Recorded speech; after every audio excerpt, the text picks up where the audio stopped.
We'll open up for any public comment on all of our sundry boards that we have. The Air Quality District, that is not one of them. That's what I sit on. Ryan sits on. You can't comment on any of those things, but any of the others. Seeing no one here, we'll close the public comment on the 5 o'clock session.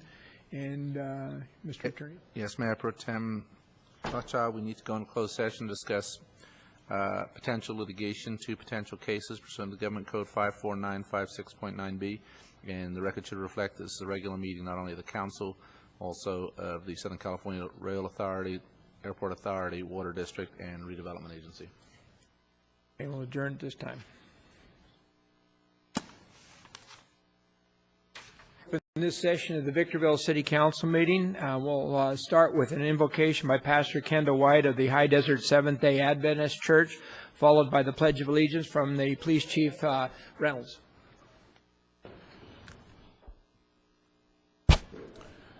Let us pray. Dear Heavenly Father, Lord, we thank you. Lord, in this time, in this season of faith, Lord, may we look for you for guidance. Lord, may we look to you for decisions. And Heavenly Father, may we not forget you. Lord, we lift up the city council to you, Lord. Help them as they make decisions for the future for the high desert. Help them to remember all the people who are involved and that they may not forget their duties. Bless them and keep them. In your name we pray. Amen. Pledge allegiance to the flag of the United States of America, for which it stands. Indivisible.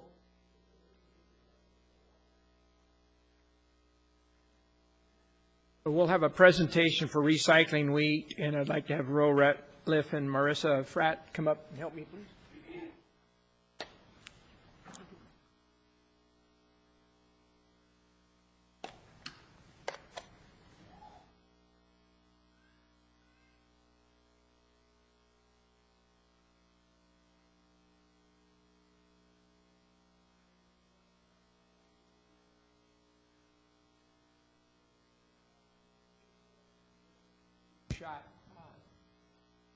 Sounds good.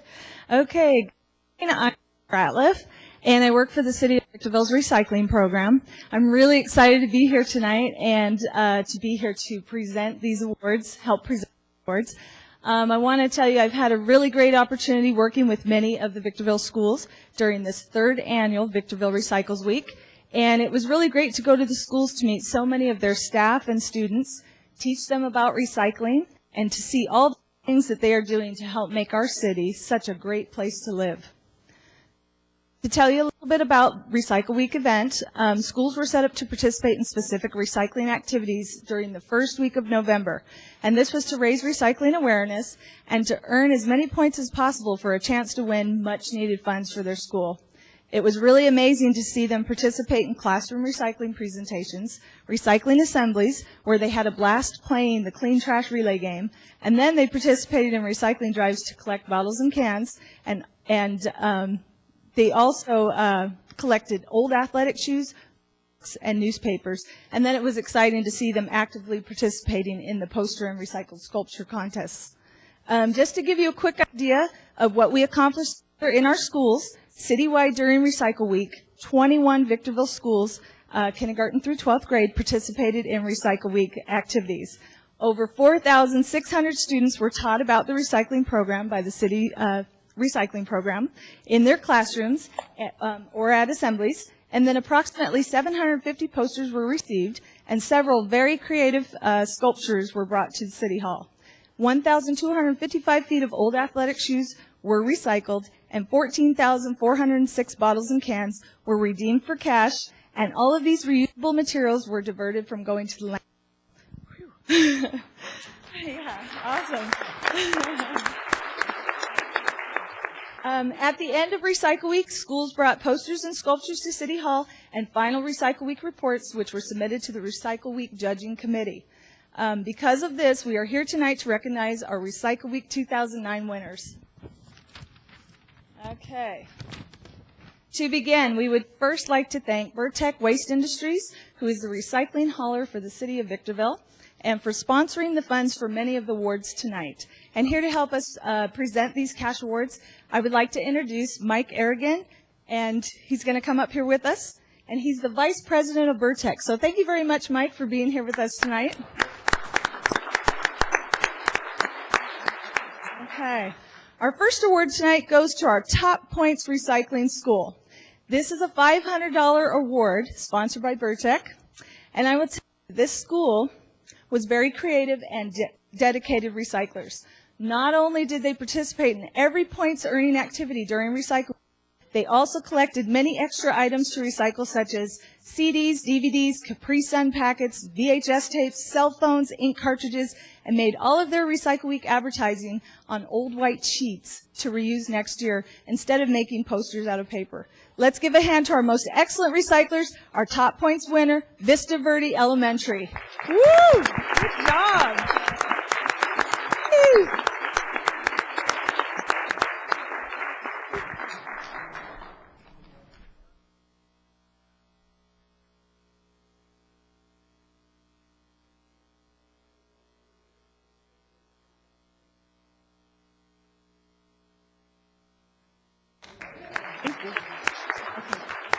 And gets the check. That's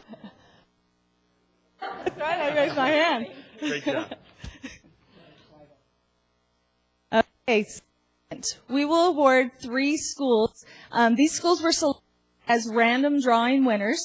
And what we do is once we select the top points winning school, we select random winners from the rest of the schools. And I just want to say that each of these schools did an awesome job recycling. And so our lucky winners tonight are first, the Academy of Performing and Foreign Language. Come on up. Woo-hoo. Good job.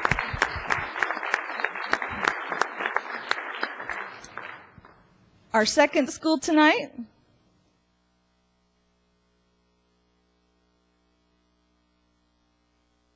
Very good. Picture.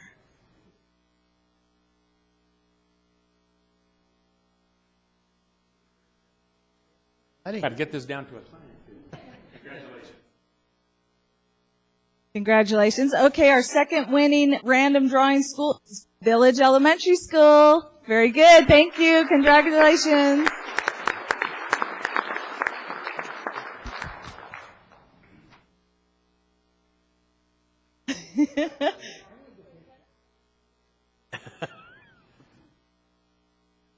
Honey. Okay, and the third school for our random drawing is Mountain View Montessori. Come on up. Congratulations.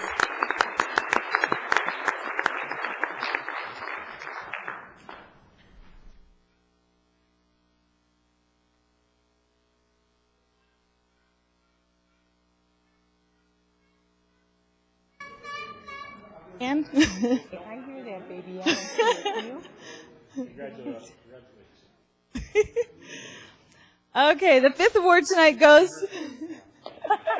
We should have rehearsed. No, the fifth award tonight goes to the grand prize poster winner, and this $250 cash award—that's a lot of money—is generously sponsored again by Vertec. Thank you very much, and selected from all first-place poster entries from each school, kindergarten through 12th grade. We would like to award this student for her outstanding art and recycling message. And this award goes to Karen Castaneda Carrasco. She's in 5th grade from Hollyville Elementary. Woo! Congratulations! Woo!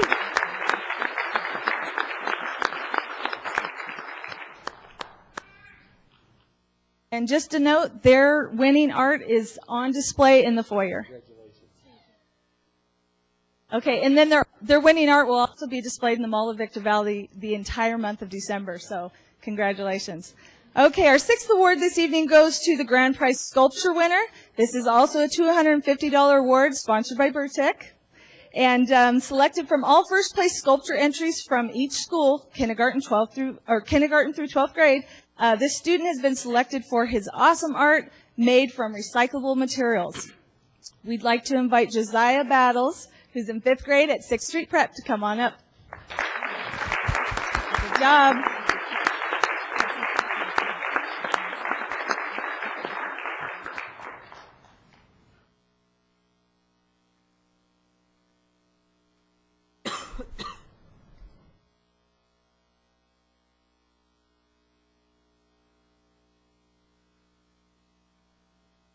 There you go.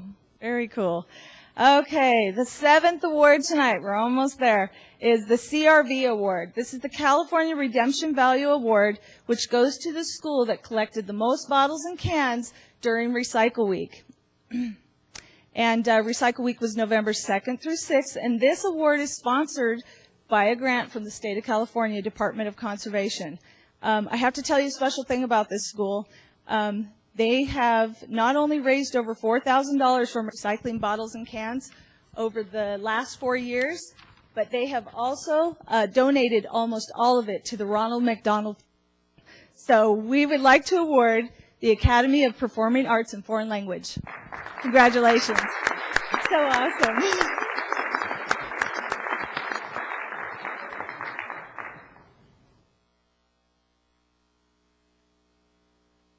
Right. Finally, this is our last award. This reuse issue contest this year, and we were able to raise $500 for this award, and nobody knows who the winner is until right now tonight. And they are actually here, not knowing that they're here for this. But the various sponsors that we'd like to thank is CR&R, A Recycling, CMEX, and the Department of Conservation Grant. This school collected the longest line of shoes to recycle during Recycle Week at 275 feet. Their line of shoes was lined up on the perimeter. Quite the sight to see. This award goes to Vista Verde Elementary. Woo! They did a really great job.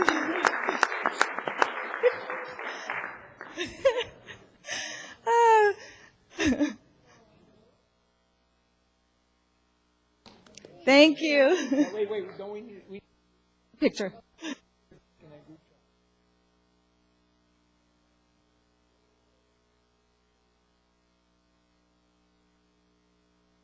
You get in the picture finally.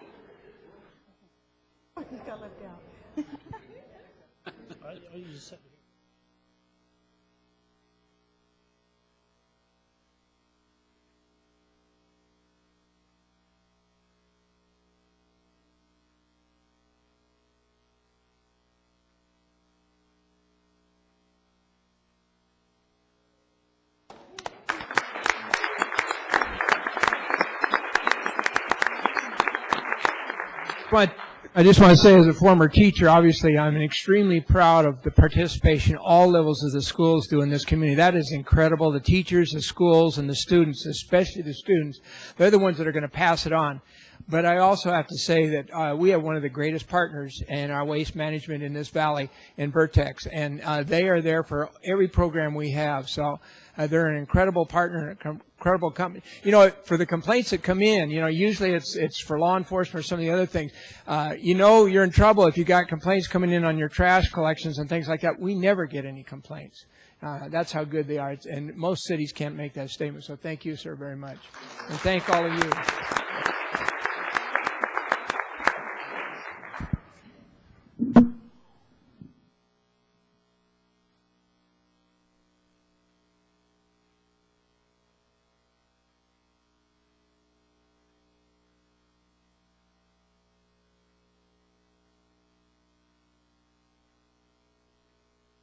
We have one more presentation, a certificate of appreciation, and Captain Reynolds, if you'd come up and make that presentation, sir.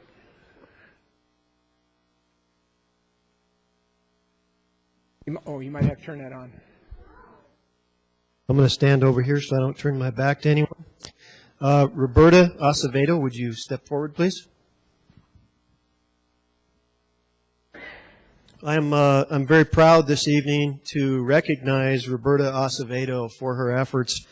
The City Council in the City of Victorville is very proud of what you did. About a month ago, Roberta works with autistic children, and she was taking a 4-year-old autistic child for a walk through a neighborhood in Victorville. She saw 3 young men, appeared to be gang member types, attempting to kick in a front door of a residence. They couldn't kick the front door in, so they made their way around back. She knew that something was definitely wrong, used her cell phone to dial 911, and gave a very accurate description of the individuals and their vehicle to the dispatcher. Our police officers arrived and very quickly were able to locate these guys, take them into custody, get back all of the property that they had stolen from the home, and it was quite a bit of stuff because there was 3 of them really ransacking this home. But we don't see this often enough, and this is one of those deeds that I think needs to be rewarded. Roberta, you're the type of person that is helping us take back our neighborhoods. You're the type of neighbor that we all want to live next door to, and you're a really good citizen. And her immediate concern was her 4-year-old client, that she had to get back into the house and make sure that the child was safe before she got involved further. And I think if she didn't have that 4-year-old with her, in speaking with her on the phone, she said, "And I would do it again." So I think she probably would have went over there and tried to take these 3 guys on herself, and thank God she didn't do that. But excellent job in recognition of your courageous deed from the city of Victorville, signed by our mayor, Rudy Cabrialis, dated 12/109. Thank you for a job well done.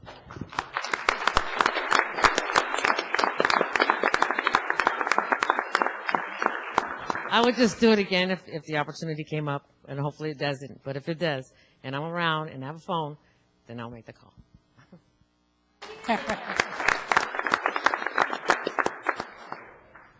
Picture.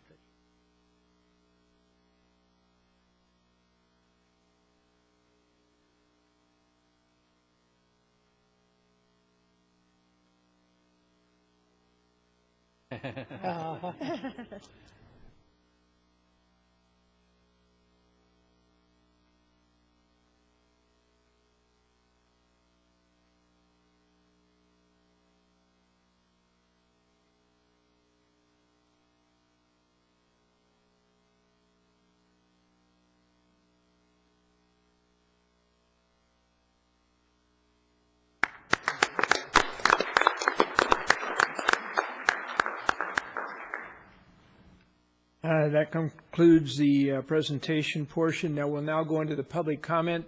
I'll open up the all the boards that we sit on, the city, the redevelopment agency, the airport authority, the rail authority, and the library, and I'll open up public comments into all of those. You need a card turned in, please, so that we might be able to follow up. We have 3 minutes, and we are not going to respond to your comments in this section of the agenda here. And I'll take them in the order that I have. Norm Miller. Mayor Pro Tem Rothschild, if I may, I just want to report from the 5 o'clock closed session, there was no reportable action for the record. 5 o'clock meeting, no reportable action. Thank you. Norm, we got that in before you even got up here.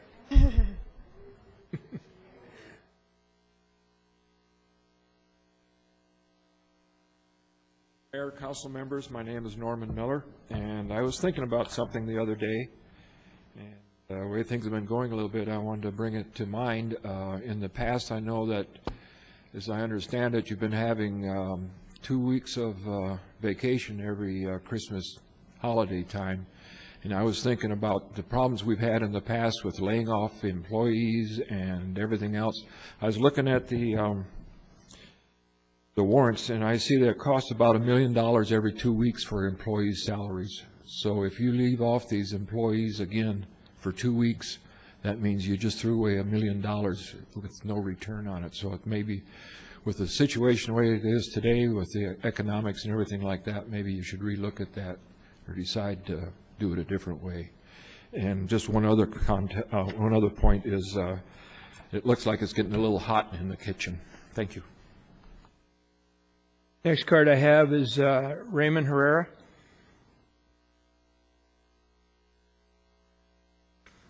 Good evening, Mayor, City Council. My name is Raymond Herrera. I'm the founder of We the People, and I'm here to speak to you about what Plato once stated about the body politic being the most moral, the most intellectual, and those that hold the most integrity in a utopian society.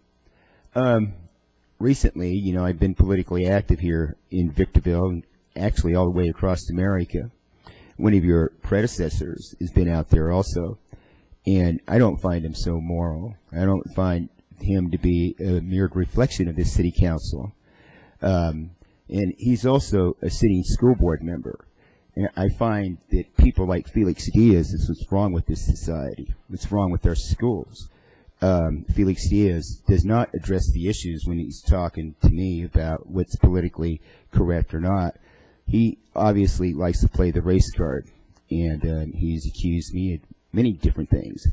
But mainly, Felix Diaz has been battering the city of Victorville and its constituents. And to me, Felix Diaz represents diversity. Diversity is a weapon. I've never seen Felix Diaz celebrate an American holiday. It's always slanted towards Cinco de Mayo or some kind of Veterans Day that involves Hispanics or whatever. If we are a true melting pot in America, and people of integrity and morals and high intelligence are to be our body politic, I think that Felix Diaz is a poor example. To have him quoted in the paper saying that he was a former city council member, city school board member, and attacks the American creed, the American creed that I put forward to the American people. We are in dire straits in this country this day. Our country has been invaded by illegal aliens, and I, for one, have taken a political stance, a moral political stance, to stand for the American creed, that flag and the country our fathers fought for and defended.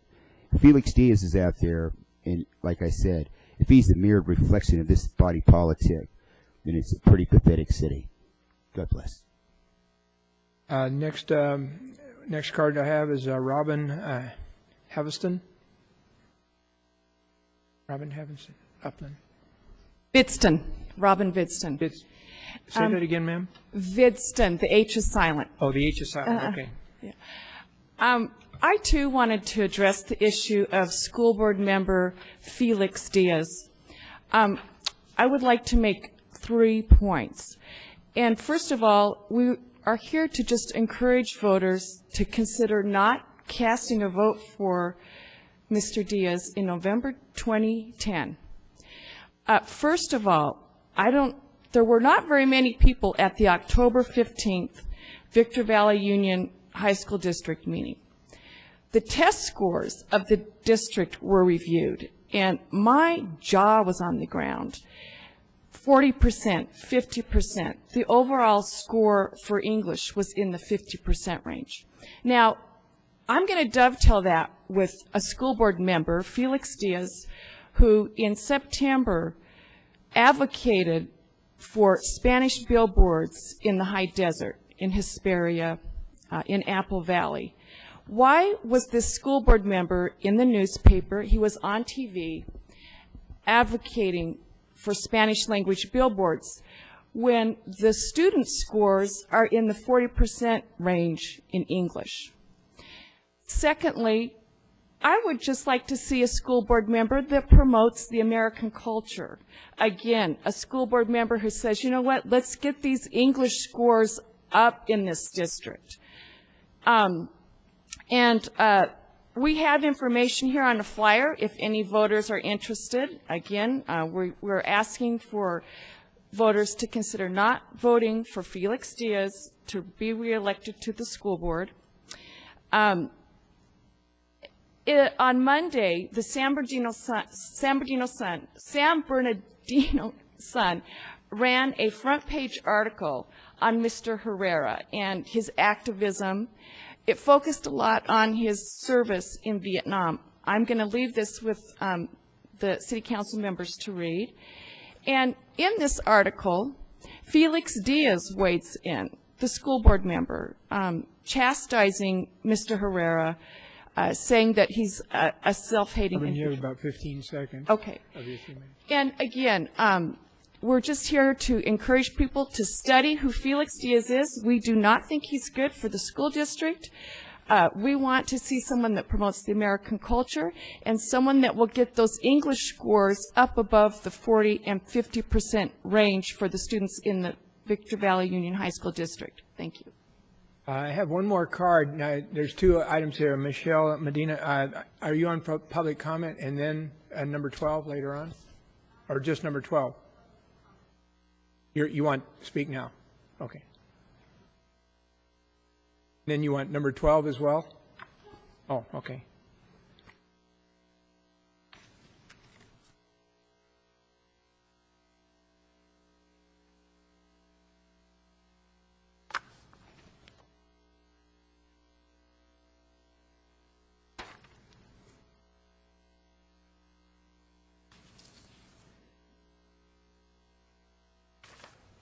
Good evening.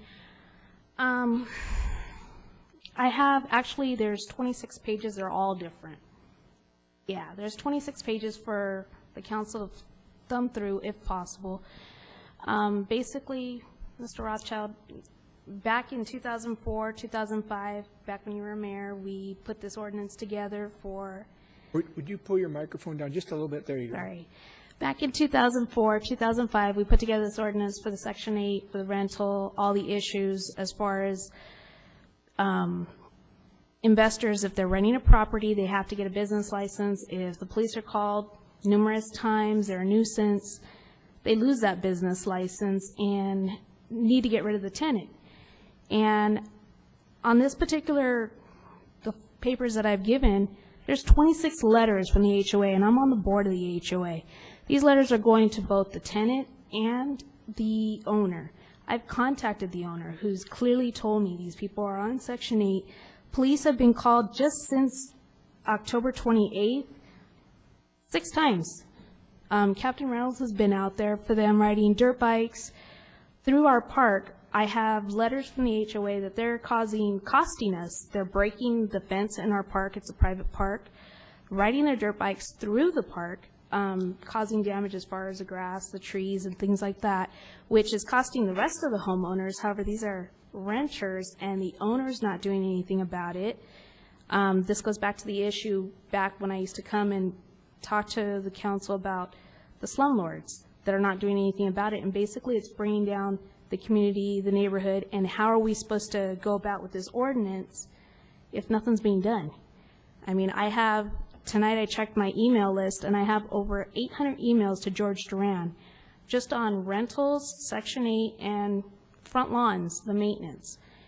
It would be nice if maybe there was someone else, maybe if the city was able to hire someone or maybe possibly give someone their job back just to oversee it, because it seems like no one else is doing anything.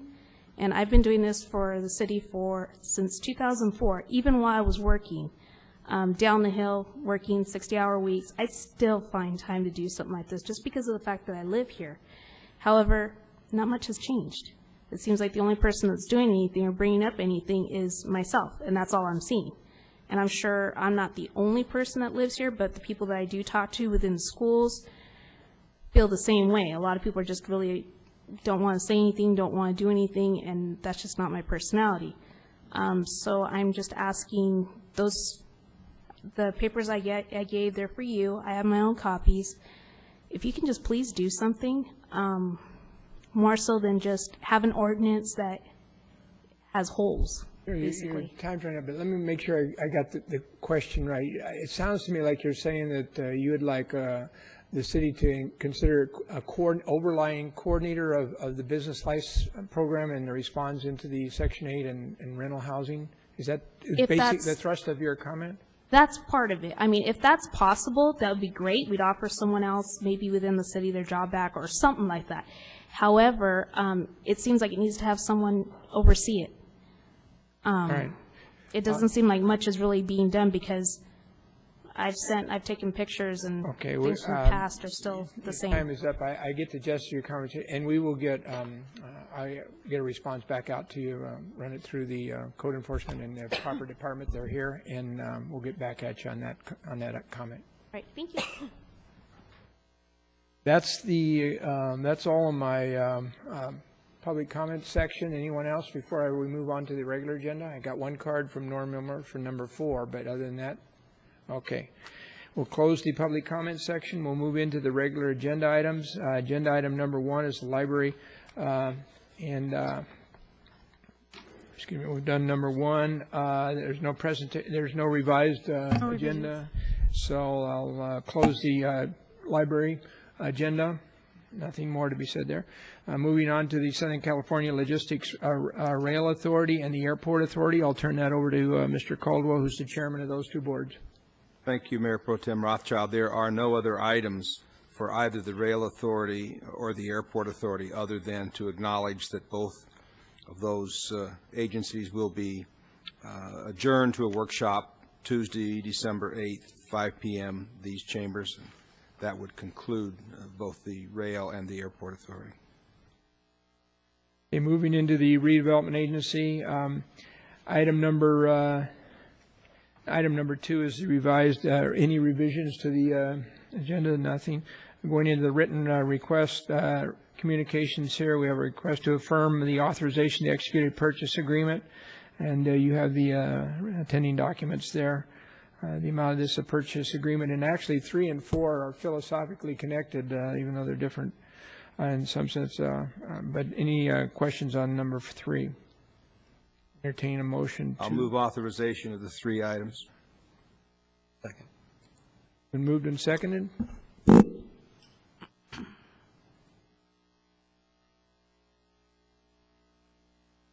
Approved.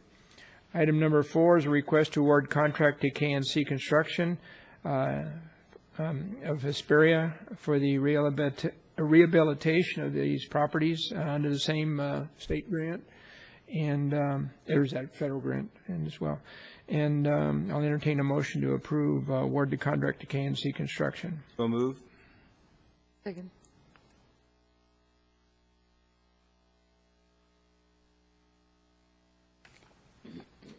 I have nothing else under the redevelopment agency.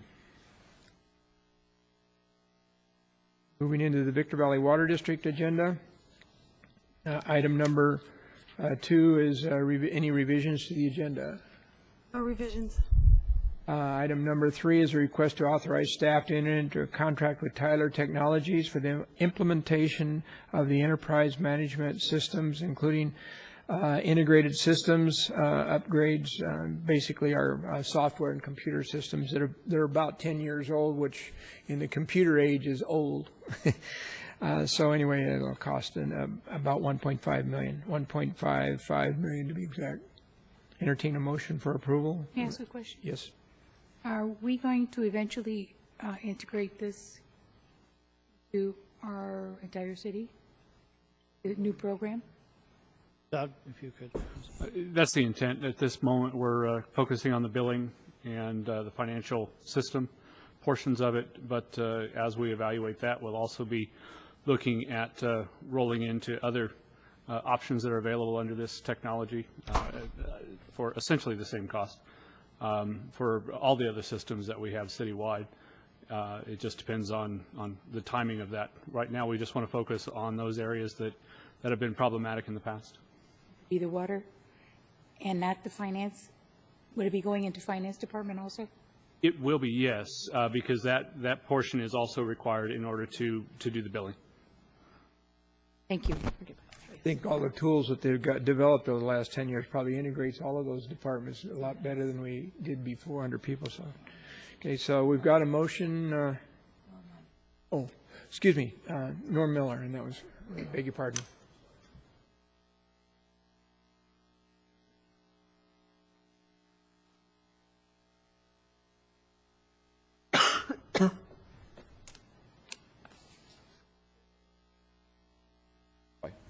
Apologize for that. And I'm not sure, I couldn't hear too good back there if the question was asked or not, but I want to lead up to a question I have about this, and that is the Baldy Mesa Water District. As you know, some years ago, we joined in with the city of Victorville, and we had spent some money to pay down our standby fees, and that money was taken away from us and used to do another master plan for the Baldy Mesa Water District area. My question is, if we have this $20 million that we're supposed to be loaning to the wastewater plant, and now you want to spend another $1.5 million of the water district's money, why couldn't some of that money been used to pay for the master plan revision and use the money that was originally sent to pay down the standby fees? And that leads up to this thing here, is that is this money coming from the water district for the city's use, or is it strictly for the water district use? And if it is for the city use, is it going to be paid back to the water district? I have Reggie Lampson or Cox, so respond. One of you. Let me give it a shot. But I'd rather have, Go ahead. Yeah, let me give it a shot. At this point, for the last 2 years now, the water district has been using the system that the city owned At this point, the system is being purchased by the Water District. As we integrate it eventually into, and the city also uses the system, there is an intent to pick up those costs for the city as well. Is the money that was the standby fees, is there still standby fee money available? That one I'm going to have to toss over to either Reggie or Steve regarding the standby fees.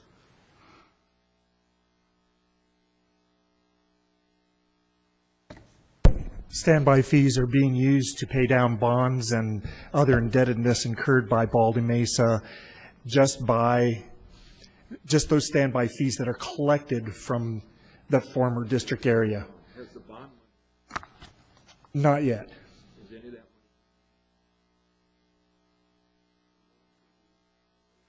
No, can't do that. We can only use that for infrastructure and improvements for water quality within the old Baldy Mesa area. Is that being revised?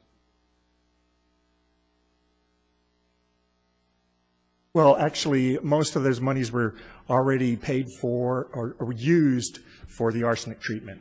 That's where the vast majority of that has been used. Some of it's left over a little bit and will be continued to be used for some of the quality and distribution, but just in the former Baldy Mesa area. Any other comments? And I'll entertain a motion for approval. Move for approval. Second.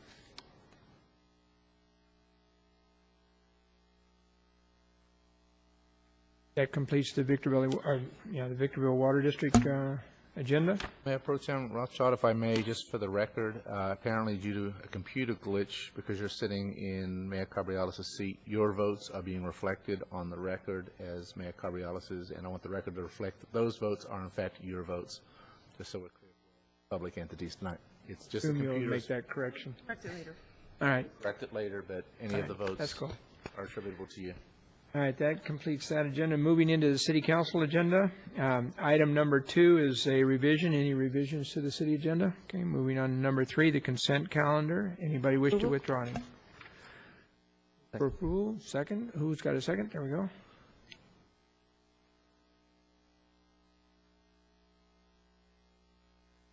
Agenda item number 4 is a request to ratify the contract for the allocation of funds for the University of California, Berkeley Traffic Safety Center Checkpoint Program. And this one here, I'm not sure that there's any requirement, there isn't any money associated with that one, is there? Is that? No money because it's taken care of by the grant, but the council needs to ratify the contract for the allocation of the money for the sobriety checkpoint. And thanks to Cliff Reynolds and his department for obtaining these funds. You did that. Yeah. All right. Move for approval. Move for approval. Second.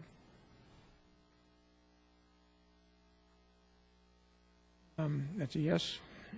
Number 5, to adopt resolution 09-100 entitled "A Resolution of City Council of the City of Victorville Giving Approval and Authorization to Destroy Certain Records for the Finance Department, Cashier Division, Public Works Development Department, and IT Division." Approval. Second.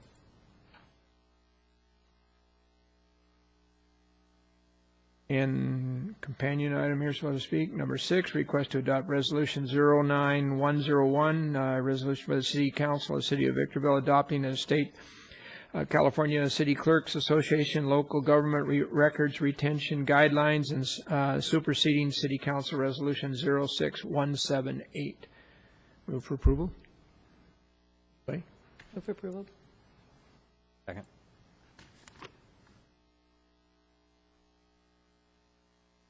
Okay, agenda item number 7 is to approve the funding of the repower paint striping vehicle number 31232 with the new Tier 3 requirements for the amount of $25,451.25 for compliance with engine PM emissions requirements. I wonder what would happen if we all refused to do this.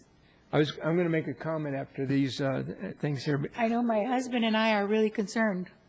Well, It's going to cost us a fortune. I'm going to move for approval.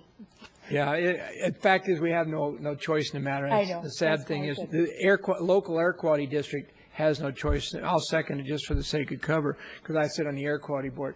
I was going to say at the end of these three, but let me say it now. This is another unfunded mandate from the state with their head in the sand, and it's terrible what they're doing, and it's all under the guise, if you'll notice, of the global warming concept. AB 32 was passed a couple of years ago, and it was to save the planet, and so California will take the lead in saving the planet, and therefore this onerous rules and regulations, thousands of dollars are hitting the private sector.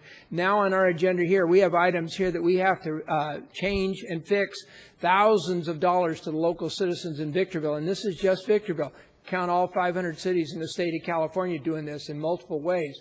There's millions upon millions of dollars having zero effect on you except to take that money out of our pockets, away from our parks, away from our streets, away from our police and fire, and that's a shame. And I'm hoping that this crisis, this email thing, I mean, it's too bad it took a hacker to jump into there and expose the fraud that has been going on. It started with the United Nations, just flipped into this country, and California picked up the baton, and it's crazy. So for one, I'm going to take this issue to our local air quality district and see if we can move back up the food chain.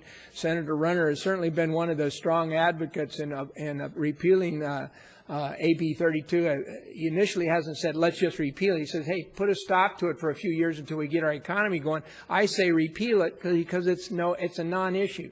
You've manufactured something that has no science or engineering to it. And here on our agenda tonight, you're seeing exactly what is it. Those numbers should not be out of our budget, except the state mandates, rolls down through the air district, right down to us, right down to Joanne's private company and everybody else that bumps into this stuff. It is ridiculous. And I hope you take to the bank that somebody that votes for this stuff ought to be voted out of office. Anyway, what was that? It was number 7. It's not in my speech. Okay. Number 8, request approval of funding to repower 2 vehicles with 2 Tier 3 requirements, a vacuum truck and a street sweeper in the amount of $53,723.30 for compliance with engine PM10 emission requirements.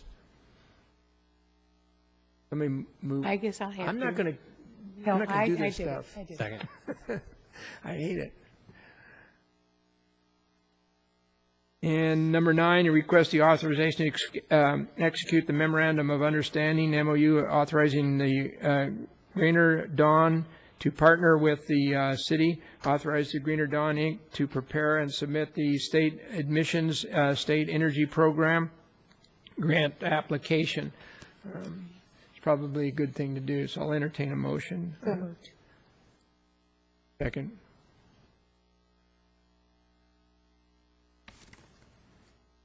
Agenda, that completes the end of the agenda. Anything else? We're moving to council comments. I just want to comment that I had the opportunity to take a tour of the Dr. Pepper Snapple facility today. It's not clear in my mind whether it's the largest building in the city of Victorville or the second largest. But whatever, it is huge. And you go inside of it and you see the technology that is being installed in this giant structure. It is really impressive. We have been beat up pretty bad for our decision to go forward with Dr. Pepper and with the accompanying wastewater treatment facility. I think it's important that we not lose sight of the fact that that facility will be operational next year, and it's going to generate a significant amount of tax increment revenue, and it's going to create something in excess of 200 jobs, and they're already talking about some add-ons and additions to that facility, in addition to Plastipac, which is going to be another 200-plus jobs. So I just wanted to comment that, yeah, we've been beat up some, but, for the people who are going to get employment out of this, they told me they had 1,500 applications just for a forklift operator's job. 1,500 applications. These are all good-paying jobs, and it's going to be a big help to our community. And when Plastipac comes on board, it likewise will be a significant generator of tax increment revenue and the creation of jobs. And the reason I bring this up is not just because we, I think, need to comment on the positive things that are happening as a result of those decisions, but the folks that were there that I met with today from Plano, Texas, are very, very pleased with the city of Victorville and the effort that we have put in to get them to where they are. And they are specifically pleased with the folks that they've had to work with in the Economic Development Department, the Engineering Department, and the Public Works Department. They went out of their way to pay compliments, and they specifically pointed out the names of Keith Metzler and Sean McGlade. So I thought the council should know that these guys are working in the vineyards, and they're doing good things, and it's creating a good image for our city. So I just wanted to share that with the council. I know, Mike, you were gunning for that record tonight, but I kind of wanted to take a moment to reflect over my first year here in this seat. Tomorrow will be 1 year officially. Just kidding. And I'll tell you, I came into this with illusions of grandeur, that I thought I was going to be able to do a lot of good, and unfortunately we've seen some of the worst financial times I'm sure the city has ever seen. Although I haven't been in this seat as long as Councilman Caldwell, I'm sure he probably could concur with that. However, there are a couple issues that have continued to come to my attention from residents of this city, numerous complaints from people who live throughout the Victor Valley, and that continues to deal with the red light camera system. I have encouraged our Captain Cliff Reynolds, along with City Engineer Sean McGlade, Risk Manager Chuck Bouquet, to speak with the folks from Redflex about what we can do to look at removing some of those cameras.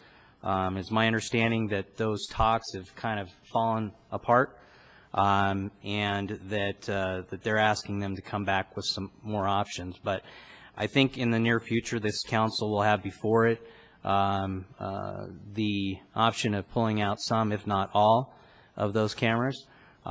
If we need to budget for that in fiscal year 2010, 2011, I think we need to do so. It has caused more problems from the public's perception of this council and the decision that was made than I think we all can imagine. So at least the number of emails and complaints I get about it on a daily basis lead me to believe that we ought to reconsider that decision. Secondly, it has become quite amazing to me as I visit with our city manager and staff on a daily or even weekly basis, the number of issues and problems that we continue to find based upon decisions that were made in the past, not necessarily by this council, but by folks at staff level, and even our former city manager. I feel that there's this continued public perception that we're not doing our job to be as transparent as we possibly can be, and in light of that and all the various contracts that were apparently entered into without council approval, I think that that I'd like to request that city staff explore and bring back to the council an actual firm doing a forensic audit to look at all financial issues, including accounts payable, payroll, all of our various contracts that we've entered into for whatever reason, and if we need to be getting out of those, if there's any criminal or fraudulent activity, we need to make sure that that's out there in front of the public and that we're willing to disclose that. I think that if nothing comes of it, then it shows that nothing was done wrong.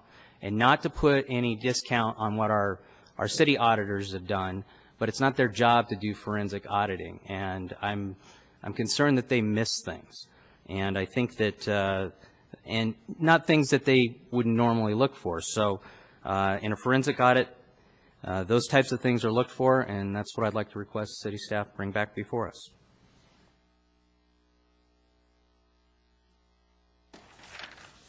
Okay, I'll make it brief.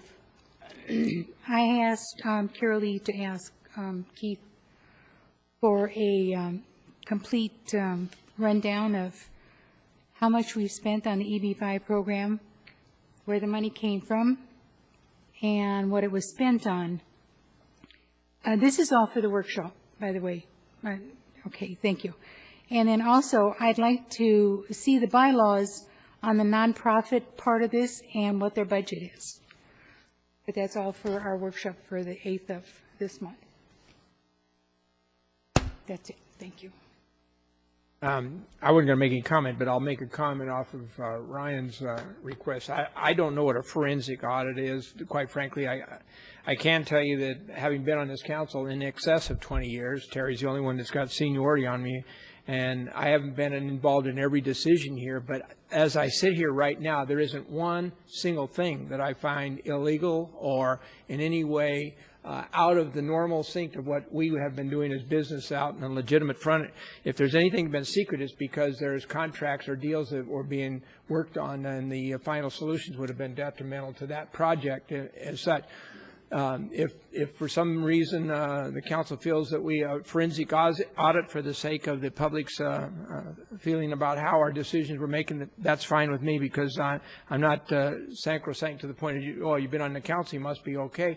No, I've been on the council, but you don't know I'm okay. I'm saying I'm okay, and I think the city's okay. But if there's an independent audit of that nature, that's fine with me, but I can tell you right now, as I'm sitting here right now, there is not one single contract or agreement or thing that we have done that has not been approved by this council collectively. So if they want to debate in terms of discretion, one way versus another, that's certainly a legitimate issue for reasonable people to disagree on. But as I sit here right now, I don't know of anything that should be audited outside of the normal norms that we've already gone through and experienced over this last year and a half, which you were a part of that. So that's my only comment there, but leave it up to the majority of the council to do whatever they like there on this, whatever a forensic audit is. That's the end of it, unless there's any other comments. Okay, then. We need to adjourn, though, to the redevelopment agency in the city to the December 8th meeting. Got my adjournment orders here. A workshop will be held on Tuesday, December 8th at 5 p.m. in the council chambers for the Rail Authority and the Airport Authority and the RDA and the City Council to discuss the EB5 program and the public policy discussion on the Rail Inland Port project. So with that, I will adjourn these meetings. Thank you.